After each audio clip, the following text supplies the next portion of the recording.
I have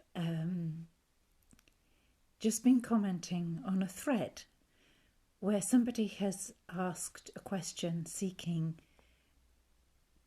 answers, which aren't really answers, their opinions.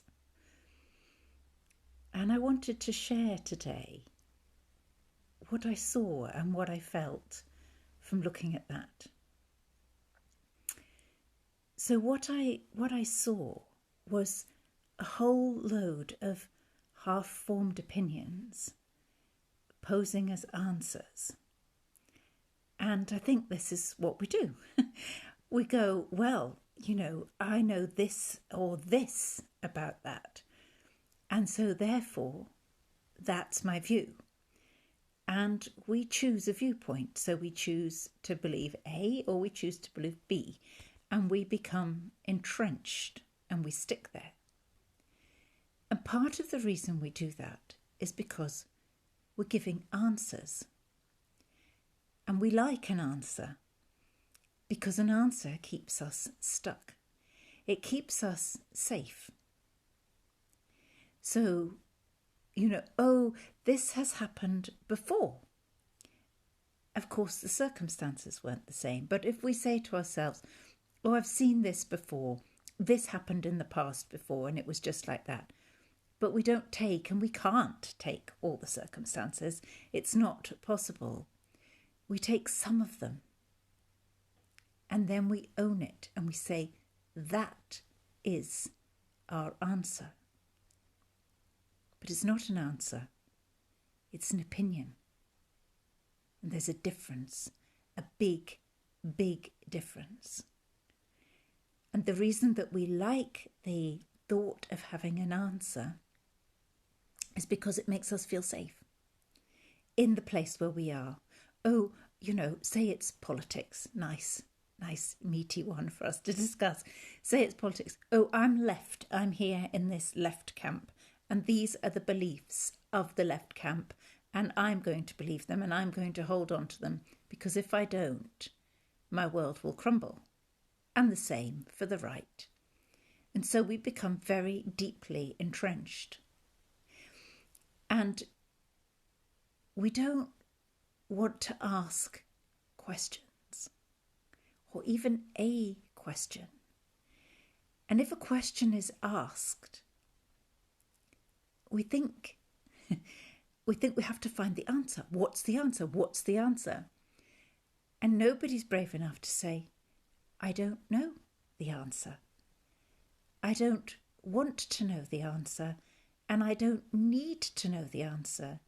Or even, is there an answer? Is the question enough? Do we know enough to make a judgment, to form an opinion, to make the opinion our answer? Do we know enough? Can we sit with questions?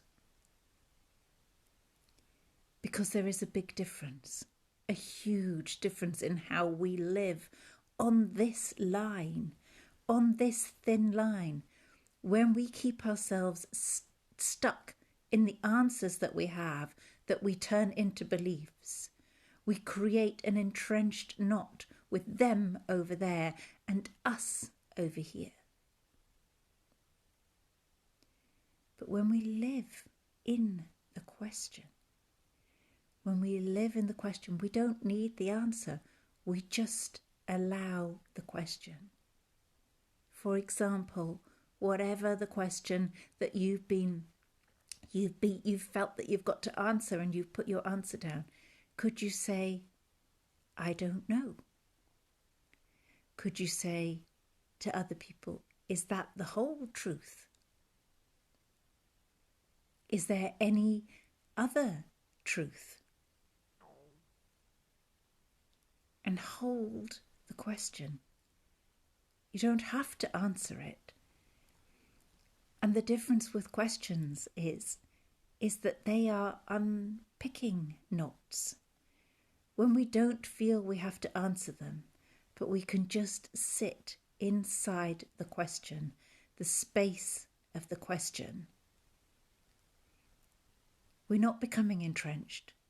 We're allowing for all the views to come, to be seen, to be heard. There's a difference.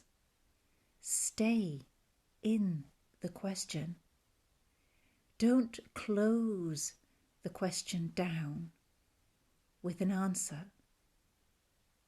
that's based on half-truths and small bits and pieces of facts. That's really an opinion and that becomes a judgment. Is it time? Is it time that we stopped doing that?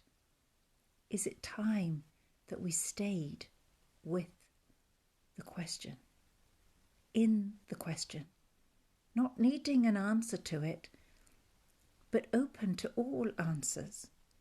Yes, that's a view. Yes, that's your view. Yes, there are all these views. Let's just lay them out and look at them. Let's not judge. Let's not become us and them. Let's not break into tribal factions of whatever ever it is. I invite you to stay in the question. Don't give an answer. Say, I don't know. And if you do give an answer, say, this is the limit of my knowledge. These little bits of knowledge have formed an opinion in me that I am presenting as a truth. And so I ask you, is it a truth? It's my thought for the morning.